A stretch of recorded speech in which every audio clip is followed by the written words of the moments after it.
नमस्कार प्रेक्षकांनो, लग्नानंतर होईलच प्रेम या मालिकेच्या येणाऱ्या भागामध्ये आपल्याला पाहायला मिळते.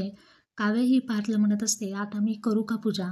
तेव्हा पार्थ तिला म्हणतो, पुढचे 14 जन्म, 7 नव्हे तर पुढचे 14 जन्म तुम्ही मलाच मागणार आहात का? मी तरी तुम्हाला पुढचे 14 जन्म केव्हाच मागितलेला आहे. तुमच्यासाठी मी मनोमन प्रार्थनाही केलेली आहे. पुढचे येणारे सर्व जन्म मला तुम्हीच माझी बायको म्हणून हवे आहात. असं म्हणून त्याने त्याचं प्रेम काव्यावरती असणारं सिद्ध केलेलं असतं. इकडे जेव्हा शुद्धीवर आल्यानंतर नंदिनी त्याला विचारते की हे सर्व कसं झालं? काव्या होती का तिथे? काव्याने काही केलं आहे का?